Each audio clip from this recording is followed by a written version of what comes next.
Good morning, everybody, and welcome to this webinar introducing the Archaeological Achievement Awards. My name's Neil Redfern. I'm the Executive Director of the Council for British Archaeology, and we as an organisation have taken on the running of the awards. I'm going to shortly hand over to the chair of the steering group, Carenza, who will host our discussion this morning.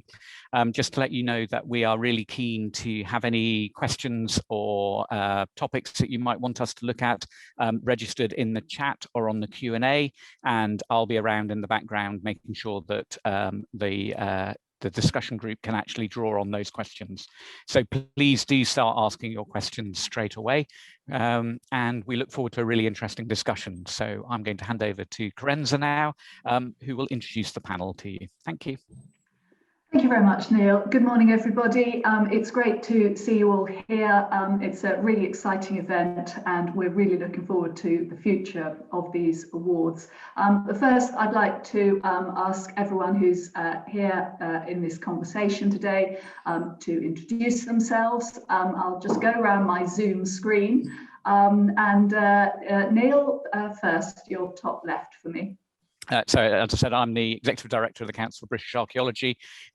We are effectively running the awards, and we are really excited with the potential that the awards will have. Okay, and Paul next, please. Hi, I'm Paul Belford. I'm Chief Executive of the Clwyd-Powys Archaeological Trust, and I'm here representing Wales today. And Tim? Hello, I'm Tim Malim. I'm chair of the Federation of Archaeological Managers and Employers, which represents the commercial sector within the UK and the Republic of Ireland. Thank you very much. And James. Good morning, I'm James Coyle. I'm the chairperson of the Institute of Archaeologists of Ireland, and I'm happy to say that we're one of the nominating bodies for the awards. And Laura, you're muted, Laura. Oh, well done. Hi, my name's Laura Hampton, and I'm a founding member of the European Society of Black and Allied Archaeologists, and I'm representing England today. Thank you very much. And Keith? Hello, good morning. I'm a trustee of the CBA. I'm based at Queen's University, Belfast. My name's Keith Lilley, and I'm representing Northern Ireland. Thank you very much. And Becky? Hi, I'm Becky Jones. I head up the Archaeology and World Heritage team at Historic Environment Scotland, and I'm representing Scotland today. Thank you very much. And Fiona. Good morning. My name's Gina Gale, and I'm a CBA trustee living in Wales. Okay, so we've got, and I'm Carenza. I'm a trustee of the CBA, and I'm the chair of the awards panel, or the awards steering group, rather. We're here today because the CBA has taken on the running of these awards, and we've put together a steering group from across the sector, and as you can see, that's represented in everyone here today.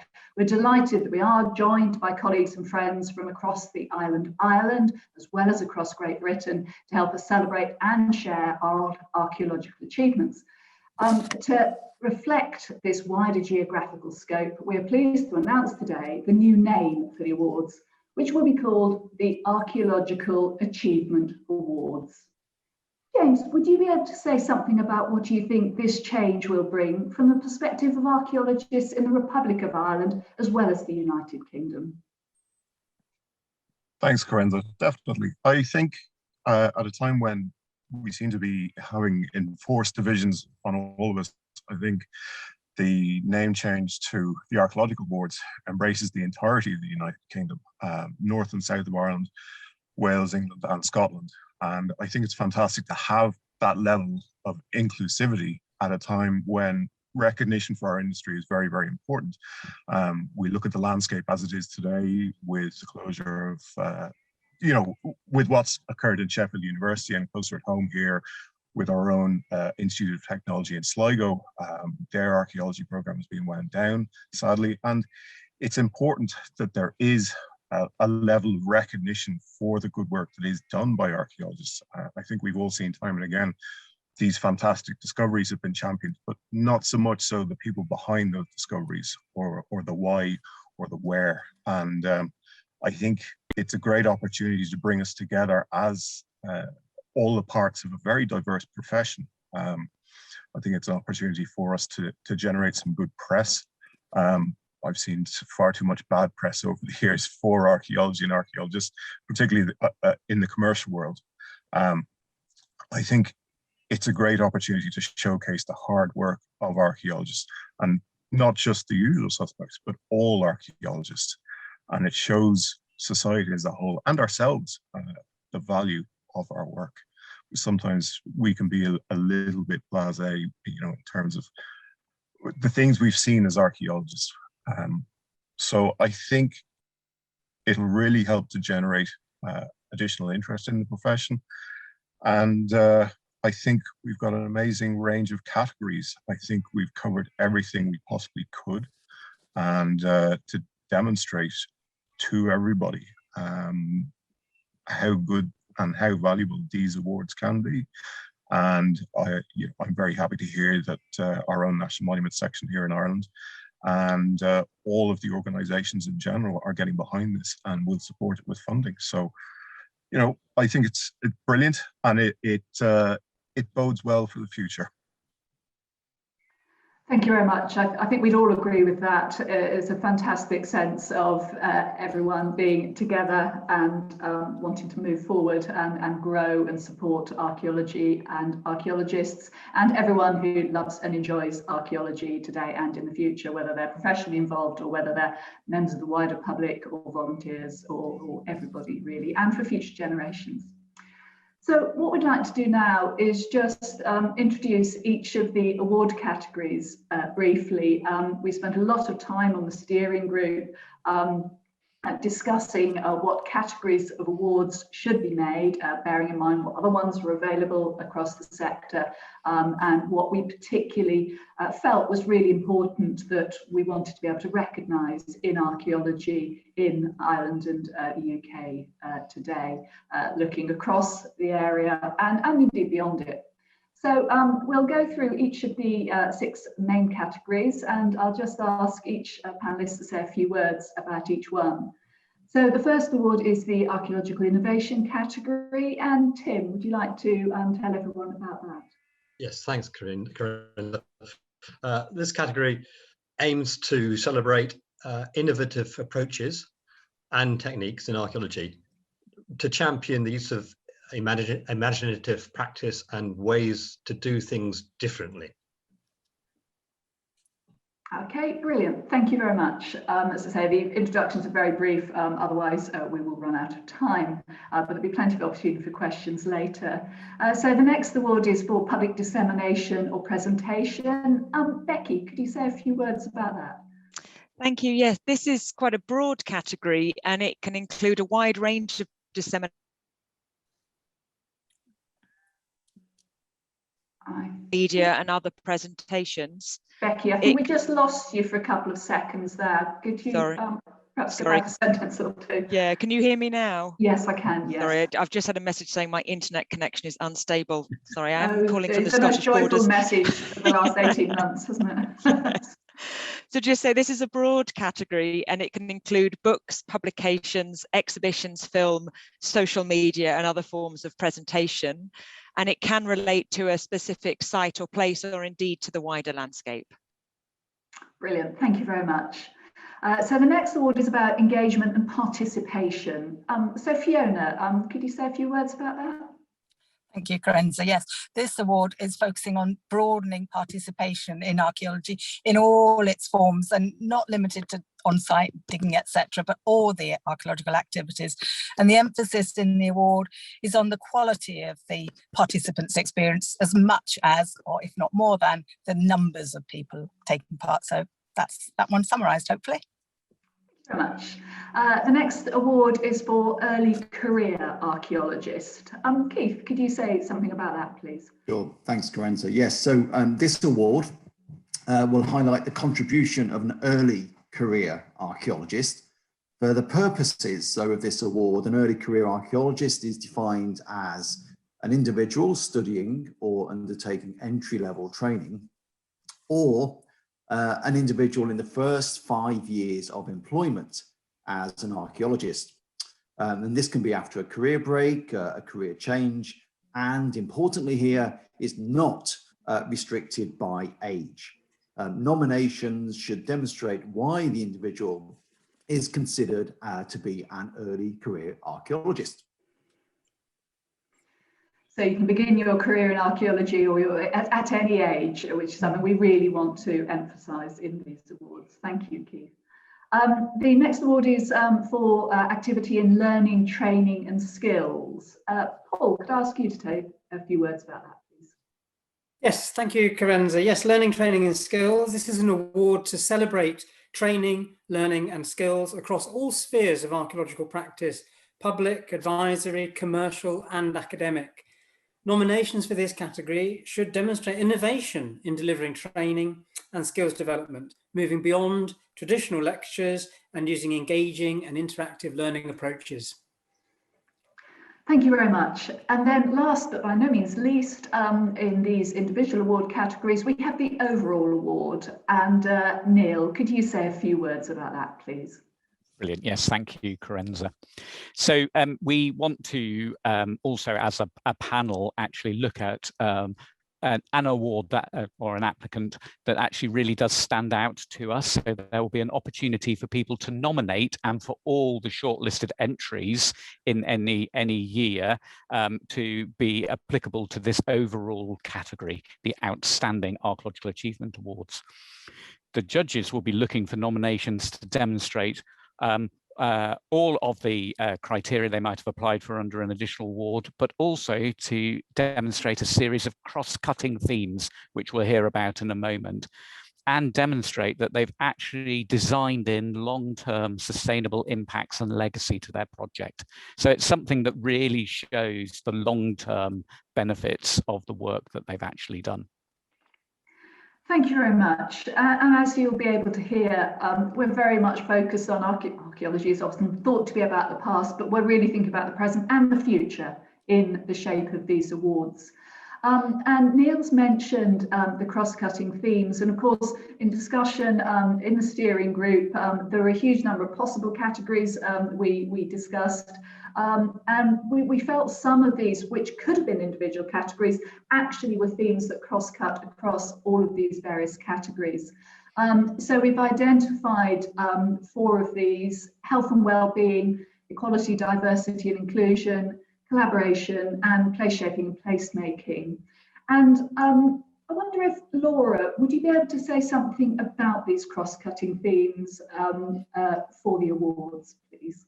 Yeah, sure. Thank you, Carenza. So I'm really happy that I get to announce these cross-cutting themes. These themes are in place to inspire us to really think about the legacy of what we do, how we approach our work, how we share our passion for archaeology, who we're doing it for and why. These cross-cutting themes are perhaps elements of our work that are often thought about as an add-on perhaps. So this is a really good opportunity to enable nominees to communicate how we are working to embed great practice within all aspects of our work. And now more than ever, as James said, it's important for us to think about the connection or reconnection of society and our diverse communities across the UK. So we have the theme of health and well-being, as you mentioned.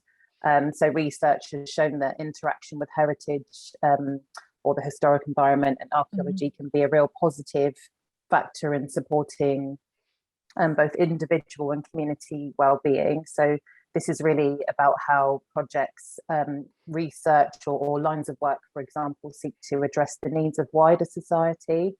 So to enable people to improve their health and their well-being in line with the 5 ways of health and well-being that have been developed by the New Economic Foundation. And those 5 ways of health and well-being are to take notice, to connect, be active, keep learning, and to give. Equally, the cross-cutting theme of equality, diversity, inclusion is by all means intrinsically linked to health and well-being, and something that we should be thinking about that underpins all of the award categories. So again, how does our work address wider societal issues? But more explicitly, how can we work to eradicate prejudice, discrimination on the basis of an individual or group of individuals' protected characteristics, or to ensure fair treatment and opportunity for all. So this could mean that communities that we work within, or public It could be about the people that we're doing the work with. It could be an organisational initiative or the work of what I like to call the activist in residence, for example. Is there someone on your team or in your organisation or a volunteer who's influenced positive change or challenged the way that you think or the way that you work to provide better public and social value under this umbrella of equality, diversity and inclusion. And then we have collaboration, which is of course about how we work and who you're working with. So nominees should demonstrate collaborative working across at least two of the following, so commercial, academic and or public archaeology, or they should be able to evidence collaborative working with partners from other areas, such as the natural environment, or again, health and wellbeing, for example. And lastly, the cross-cutting theme of place shaping or place making. So to demonstrate how archaeology contributes to the process of or is included in place shaping outcomes. So this is really about communicating value, what we do or what can we do to bring, what do we bring to the table that others can't when it comes to place shaping and making. So really these 4 cross-cutting themes should hopefully inspire some real creative thought around each of the award categories and encourage also a wider pool of nominees.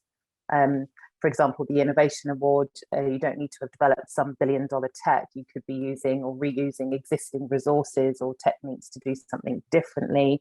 And this has had a marked positive impact on a local community or enabled more people to benefit from archaeology. So essentially they're about footprint, about facilitating change, addressing need and legacy and impact. And this could be at a micro or macro level, which hopefully brings us sort of nicely to the next part of the discussion session. So I'll hand back over to you, Carenza.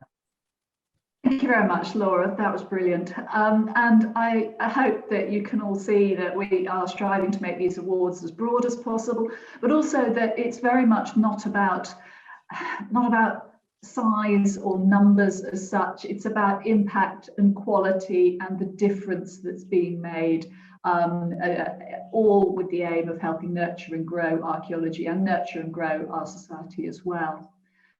So what we wanted to do was take a little bit of time to have a discussion about the role of archaeology in society and the value it creates, and also give us the chance to have a bit of a discussion about that, and to give the audience a chance to ask any questions. And as chair of the steering group developing these new Archaeological Achievement Awards, the AAA awards, I do hope they will help archaeology help our world, because I know how it does do this in so many ways. Archaeology enriches the lives of people of all ages and backgrounds, and Laura's just referred to this. Millions every year enjoy the thrill of connecting with the past in its tangible physical form, that archaeology is its USP really, whether that's through visits to sites or on screen or through active participation. And we know this really does benefit people. There's increasing evidence, increasingly scientifically rigorous evidence, showing the positive impact that archaeology has on health and well-being for people with all sorts of, from all sorts of backgrounds and with all sorts of attitudes. Archaeology also enhances places. Again, this is another cross-cutting theme that Laura's mentioned. Local distinctiveness relies so heavily on heritage, which helps make places better for people to live in and work in, improving the quality of their lives. And of course, heritage boosts the economies. In England alone, we know that it does this by more than 30 billion a year. And that's through everything from archaeological jobs to tourism. There are more than 200 million visits made to heritage sites in 2019. I'm obviously not using the 2020 data here for very obvious reasons. And archaeology can also help build more inclusive communities and identities, because again, another USP of archaeology is the way it connects us with people of the widest range of lived experience over time, not just those who are rich or powerful or literate. And in this way, archaeology helps us tell us about the world around us and helps us sustain it for the future, because it helps us understand long-term change at scales ranging from single human actions right through to climate change over eons. And so archaeology really is one area where Ireland and the UK have a world-class track record, and I'm not one to make those sort of boasts lightly, but whether in research, discovery, preservation, interpretation, education, or participation, this is absolutely priceless in so many ways. As I've just said, as we've all sort of, I think, highlighted from our discussion of the awards so far. But as James alluded to, there are changes afoot and society seems to be changing, particularly in some of our countries, changes proposed to planning and higher education and culture wars are just three elements, but even those alone are a triple whammy attack, which threatens all of the good that archaeology has done, is doing and can do. And so that's really why I hope our Archaeological Achievement Awards will help archaeology, help us all. So I'd like to open up the discussion to our panelists and to any audience who please type your questions into the chat, and we will bring those forward for discussion. Thinking about the value of archaeology, how the awards may help, just to ask any questions. And I'd like to start off by saying, announcing really the 2021 awards ceremony will be hosted in Scotland later this year. Becky, what do you think the awards will mean for archaeology in Scotland? I think it's fantastic that we're the first country to be hosting these very prestigious awards, and we're absolutely delighted to be doing so. As I'm sure you're aware, Scotland's had an archaeology strategy now for a number of years, and the vision behind that is all about making archaeology matter and increasing its impact and relevance. And actually a lot of the cross-cutting themes that Laura's just identified and you've also expanded on, Carenza, are actually very much at the heart of what we're trying to do. It's actually about recognizing the relevance and everything that's happened over the last year and a bit. And people are actually having much more recognition and engagement with their local surroundings. And actually what we as archaeologists can actually do to provide that character and enrichment and depth to people's understanding of where they live. And, you know, and that moves everything right up to the current discussions about climate change. And obviously later this year, Glasgow will be hosting COP26. So we're all thinking about actually what is our role in relation to climate change? What can we, you know, whether it's adaptation and mitigation, what's the impact on our historic environment, and what can we as archaeologists talk about the time depth that you've just mentioned with regards to climate change in the past, and actually what we bring, and it's actually thinking about how we build a more inclusive society and have health and well-being very much at its heart. So, you know, for a number of reasons, the fact that we're driving forward and trying to raise the profile of archaeology in Scotland, this is really great for us. Brilliant, thank you. No, it is really exciting. Has anyone else got any comments or questions? I'd like to pick up Carenza on some of that as well, because clearly people, the public in general, will understand about archaeologists looking into the past and trying to understand cultures and how we lived and developed. But the relevance for that, for today's world and the future-proofing our world, is perhaps not recognised. And of course, archaeology provides immense information about how different cultures adapted to their environments in the past and created long-term sustainable methods of living in pretty inhospitable areas sometimes. And so there has been a recent book produced by Erica on reinventing sustainability, how archaeology can save the planet. And I recommend it to all of you as a very, very good book. And it needs to get out there. It needs to get out to agriculturalists and policymakers and politicians to understand that if we actually use the kind of techniques that our forebears used in different environments, which have been investigated by archaeologists, then these provide solutions to a lot of the problems that we're facing today as part of climate change.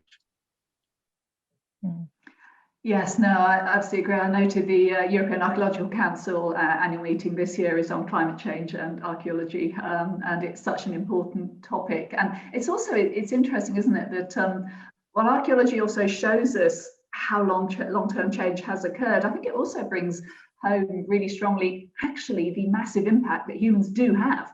You know, we leave these physical traces that endure for generations and generations and generations. And I think it's really easy for people today to think in our throwaway culture that nothing really endures, nothing really makes a difference. And then you look at something that's there from hundreds or even thousands of years ago, and you look at changes in sediment levels or flooding patterns or whatever, and you know, actually that impact really lasts. And I think there's something about archaeology and that tangible physical proof that it offers that I think in this sort of digital age, where certainly for the last 18 months, so much of our engagement has been very virtual. That sort of physicality is something that I think archaeology just really has such impact in.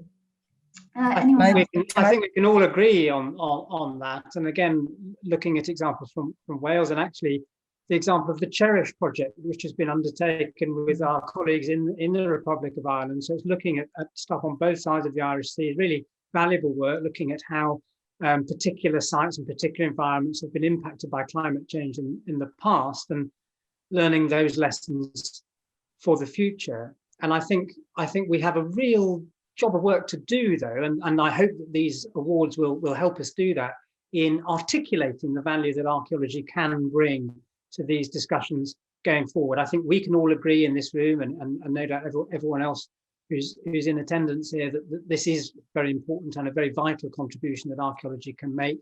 But I'm not sure that the awareness in the wider world is yet there. So I very much hope that through these awards and through the work of the CBA and all of us generally, we can raise the profile and the value of archaeology in that respect particularly.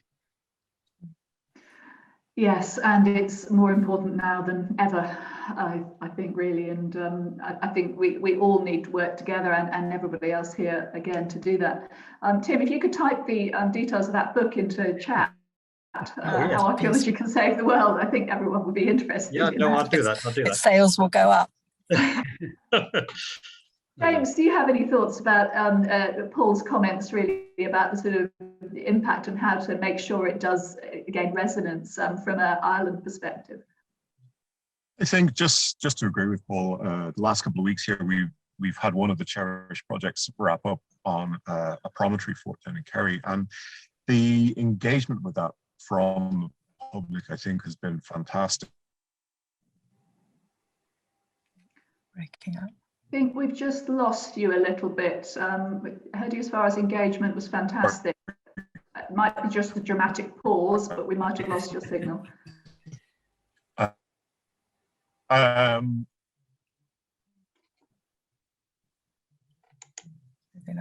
Okay, I think I'm still... You're sort of in and out at the moment, James.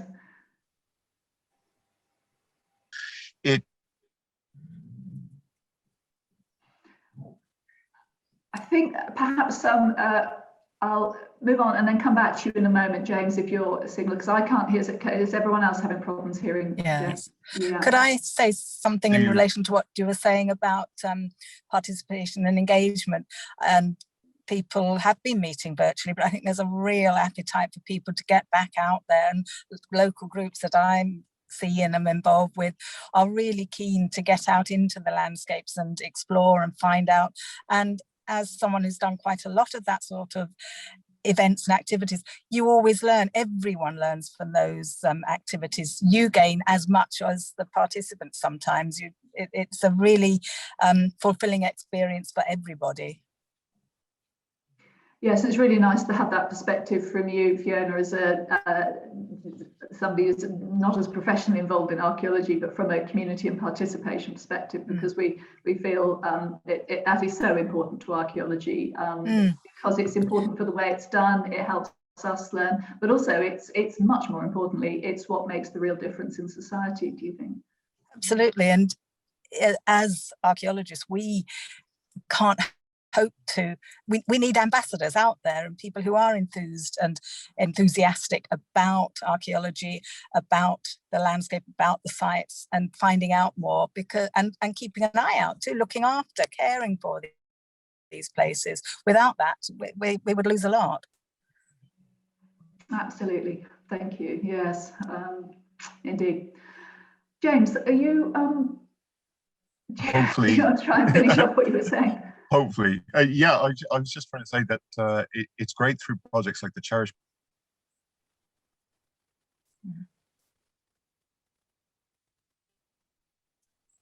It seems like there's some terrible gremlin that every time you say the word cherish, it cuts out. Maybe that's all you need to say about it. Maybe. I think it's great to be able to demonstrate the inclusivity of archaeology and to hopefully to bring the wider public in to what we all know and love as archaeologists, as a fantastic profession, and arts which can have a massive impact on society in general if it's allowed. Yes, no, absolutely. I think we've, when we were putting the awards together, I remember we did think very carefully about the different categories, and the one on archaeological innovation, I think, is an interesting one, because it's about that keeping us moving forward, keeping us thinking about doing things differently. Does anyone have any thoughts about how the awards may help that, nurture that? Well, I think it's really interesting how 2 years ago there was a major publication by UNESCO on the contribution that cultural heritage research, scientific work within the UK and Ireland has made in the world stage, and how the Department for Business, Energy and Industrial Strategy asked UNESCO to look into this so that they could try and promote the expertise we have in this country to helping elsewhere in the world, and have produced a series of different case studies. So it's a very good topic to have there, category to have for the awards. Obviously, we might not be looking at it on that kind of global stage. We might be looking at it as something much more detailed, like some particular type of scientific process, but it doesn't have to be. It could be something, a different approach to how you manage waterlogged deposits or urban wetlands, or it could be something to do with sampling strategies or digital recording on site, or whatever it might be, how you involve different communities within the work. So it's a broad range if used imaginatively. And one of the things that we wanted to try and do also is to see how within what is often a very process-driven world, we can break down some of those barriers that stop innovation from being allowed to happen. Well, the sheep are clearly agreeing with somebody anyway. Sorry, I do apologise. I can't control the sheep. No, the sheep are great. We love the sheep. Yeah, no, absolutely. And I think the innovation is interesting as well, because actually innovating in ways of drawing people in as well. I mean, I think there's a sort of innovation in approaches that will enable wider publics to even contribute to the process by, you know, sharing the work of processing information or you know, all of that sort of thing. You know, we think we can think really imaginatively about how more people get more involved, and not just through visiting sites, not just through participating in field work, but actually through the thinking process, or the writing up, or the research. You know, we have lots of opportunity, I think, for approaches like that. Absolutely. And to share expertise, and that's why it's so good that across you know, Ireland and the UK, we can share expertise and ideas, that even if you've got something that one local CBA group has come up with a really fantastic way of keeping people connected after they've taken part in some field work or involved local schools or something, you know, we can share that through thinking about the awards and through working together. And I really hope we're able to do that. And I'm really optimistic that we will be able to do that, because there's a real feeling, I think, through all of the steering group work, that actually we're really keen and happy working together like this, which has been a really joyful experience. We talked about sort of public dissemination and presentation and that sort of thing, but the sort of early career issue as well, I think, is really important. Has anyone got any thoughts about how the awards might impact on that, getting people who are sort of starting out in changing the way they participate in archaeology?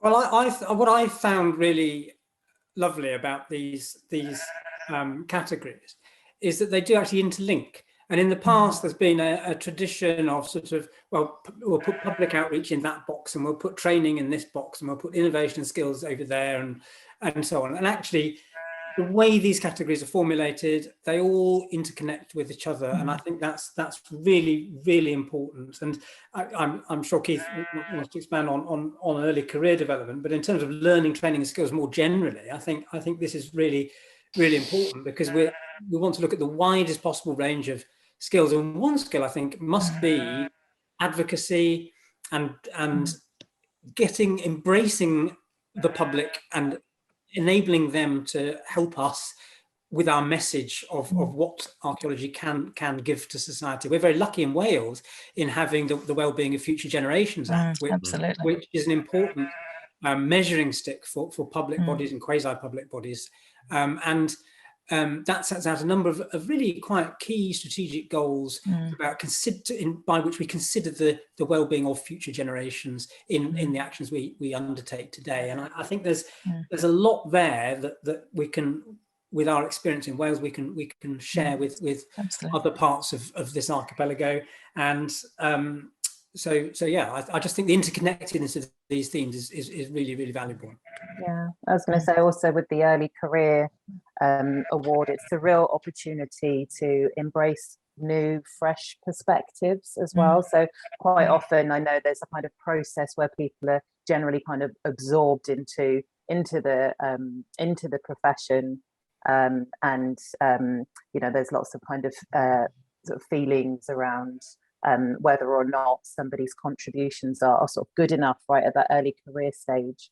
I still think it's a really good opportunity for those of us who have been working in the sector for a lot longer to kind of turn our attention towards these new ideas and new fresh perspectives. And also I really like that we haven't put an age on the early career archaeologist award. I think that's really important.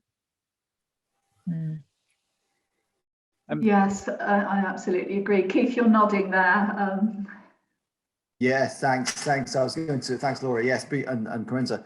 I think early career, you know, let's face it, in the 21st century, careers take all sorts of different interesting sorts of routes, do they not? So, you know, I think having a flexible and open view on that, and recognizing that, you know, early career may come to somebody, you know, in their 50s, or it may come to somebody in their 20s, you know, so age is not the determining factor there. But nevertheless, of course, you know, we do need to sort of pin this down a bit. And I think those criteria, which we went through earlier, hopefully will help to do that a bit more. And I think also, to pick up Laura's point as well, I think the cross-cutting themes, and Paul made this point too, the cross-cutting themes really help. So I think they, you know, for an early career archaeologist, those cross-cutting themes maybe kind of say, okay, well, you know, how have I been making a contribution to X or to Y, you know, it's health and well-being.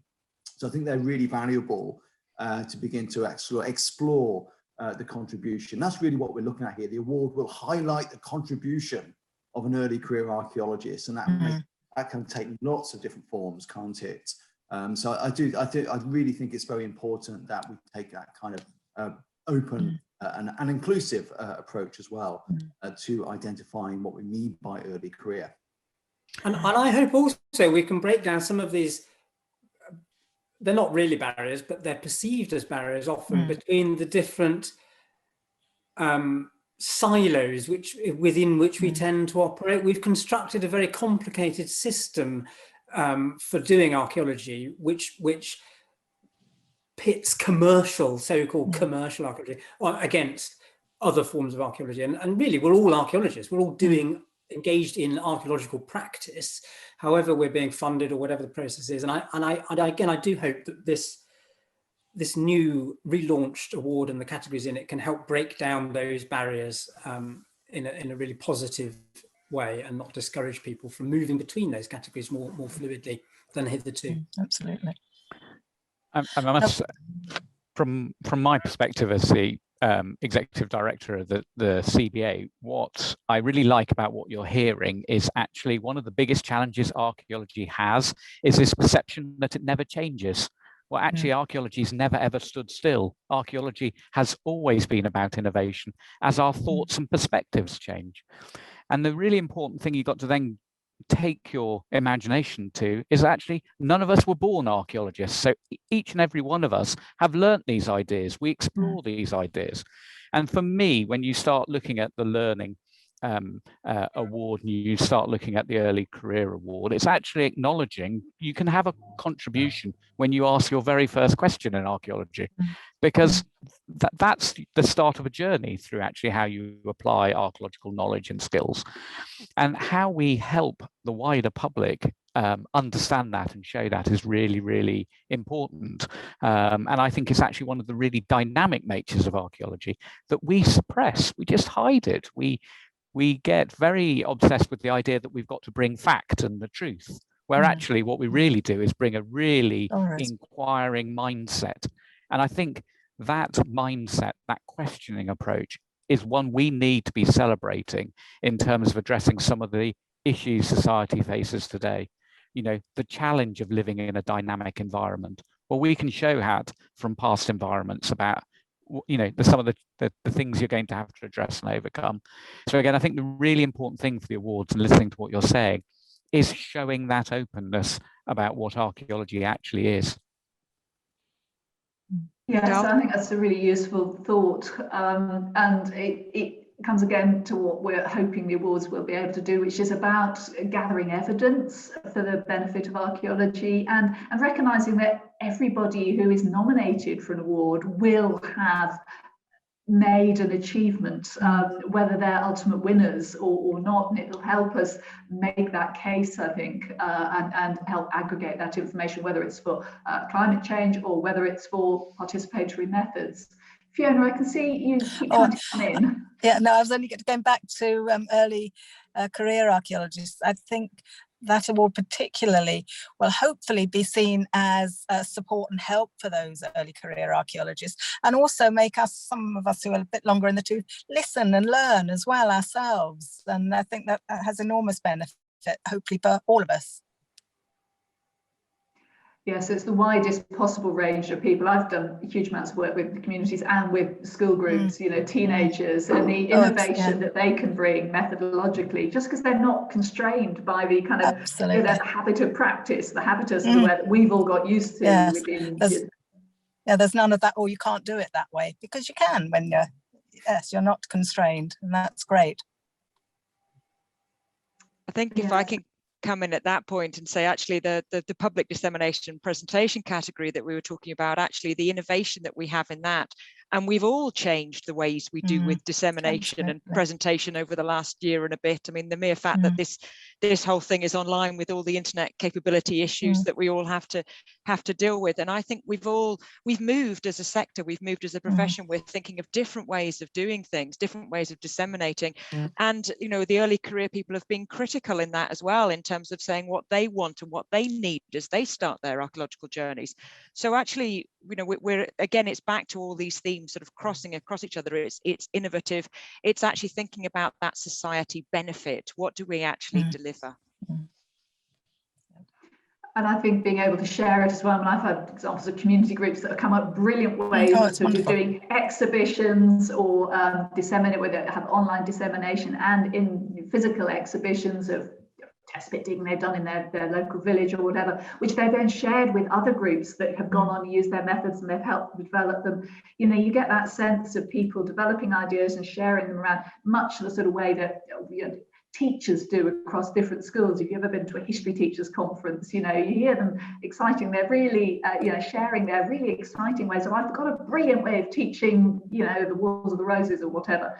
And people are keen to share. And I think we've got that spirit here in the awards that, and then Tim alluded, I think Paul alluded earlier to that siloisation that we sometimes get, which is just because we're working with different priorities in our day-to-day lives. But as we were saying, it's all for the same goal, really, of enabling archaeology to improve you know, society helps society, and that idea that we can all share each other's work rather than feel we're competing. And the university sector is as bad as anywhere for sort of being slightly pervaded by that, you know, and this sort of marketisation in some areas doesn't help.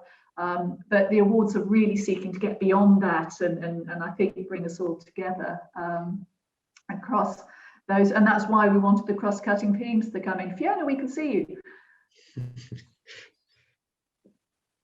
Does anyone else have any thoughts that they'd like to mention, particularly perhaps the overall award we haven't talked about quite as much? Does anyone have any thoughts about that, how that's going to help archaeology? I could just give a little bit more background. We really did feel that we wanted the ability for the judges to have something where they could look at all of the entrants, and also any nominations that someone could specifically put in for this award that really actually nailed those cross-cutting themes. I think that's what we were really interested in, because again, when you sometimes look at individual criteria, that almost narrows it down, but this was the real opportunity to say, no, this actually spoke to us. And so for the judges, because judging anything like this, it's a very personal experience when you see all these applications come in. And so this was a way of actually, you know, saying, okay, yeah, that's something that actually someone's gone to a further degree, a project's taken a step further, and really just to recognize that. So for me, I always found it, you know, I found it really important in the discussions that we actually did that. It's not about saying you're absolutely the best or you've done the best thing. It's actually, no, what achievement have you managed to overcome? What actually have you done in that sort of broader context with those cross-cutting themes? Yes, I mean, the steering group discussions were interesting because we kind of kept adding categories in, you know, we haven't looked at this, we haven't done this, and this isn't been recognised. And we could have ended up with 20 different awards, which would have been completely unmanageable and still wouldn't have given us the flexibility to include everything that might come up as an amazing achievement that needed to be recognised. But these cross-cutting themes in the overall award, I think, give us much more flexible scope to actually do that, and ensure that they keep refreshed and keep current, and keep relevant, and keep collecting valuable evidence about the impact of archaeology. Has anyone else, we're just moving towards the end of the hour now. Has anyone else got any points they'd like to make, any questions they'd like to raise, anything else really to say about the contribution these awards are going to make?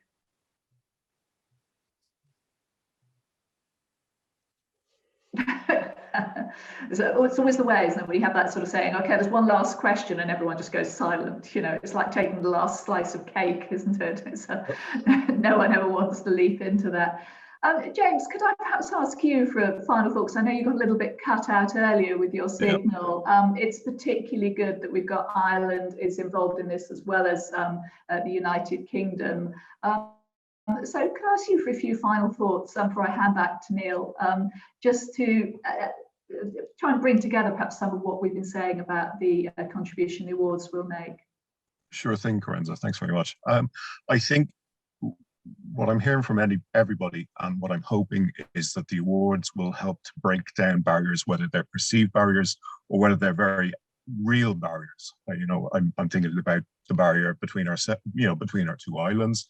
That's been broken down by the name of the awards. The barrier of the hoarding, the commercials, being able to bring people into that site somehow and being able to disseminate the ideas from that site, whether it's the perceived barrier of the entry level into the profession not being recognized, or whether it's perceived gender bias or anything like that. I think the inclusivity is the overriding everything. And I think that's fantastic.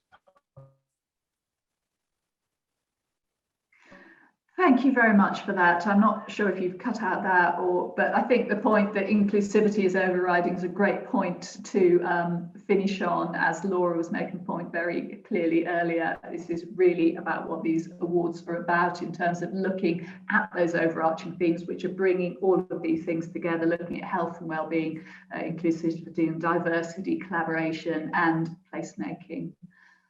So I'd like to thank everybody very, very much for taking part in this really happy announcement of the new Archaeological Achievement Awards. Thank you for your time, thank you for your contributions, thank you for your enthusiasm and commitment, and the really interesting thoughts that have been presented by everybody. And it's so nice to feel everybody very much on the same page about all of this as we move forward into the future with archaeology. So I'm just going to hand back to Neil, who will provide a couple of details about next steps. Thank you very much. Brilliant. Thank you, Carenza, and thank you for actually hosting that conversation with us all. That was really, really brilliant. So just a couple of practical points for me. The awards ceremony, we hope, will be in late November, early December 2021, and that they will be hosted by our colleagues in Scotland. So we're really hopeful we'll get north of the border. However, we still do live in a COVID world, and so we are planning to make sure that whatever happens, the awards will go ahead and be virtual if they have to be. So we really don't want to postpone another year. So to that end, we're working with our colleagues and friends in Scotland to make sure that the ceremony will happen at the end of this year. To launch the actual opening of the awards themselves, we intend to do that during the Council of British Archaeology's Festival of Archaeology in July this year. So you will be hearing from us again in July about when the actual categories are open, how you can apply, what the application form process will be. But if you can't wait until then, we are really pleased to say today we will be making live a revamped website for the Archaeological Achievement Awards. So again, you'll be able to get online there. You'll be able to see all the old awards from when they were the British Archaeological Awards. We're not losing that legacy. We are taking that with us. But you'll see there's a new logo, there's a new name, and all the information and updates that you'll need should you want to apply will be on there. But the application process will be opening during the Festival of Archaeology in July. So you'll be hearing more about that then. So it's just for me to say thank you again to absolutely everybody who's helped us with this conversation and those people who've been listening in. For the CBA, this has been a huge innovation. We've done our first live stream via YouTube. So I'm going to be really interested to see how we've got on there and see who's watched and who's engaged. But again, this video will be made available for anyone who's missed it. And so we'll be making sure we get that out on our social media. Finally, I'd just like to thank, obviously, all of the agencies from the home nations and the Republic of Ireland that are supporting us. It's been hugely positive to see that. Their details again will be on the website.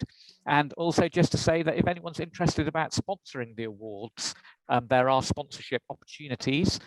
So again, my challenge is to make the awards sustainable in the long term.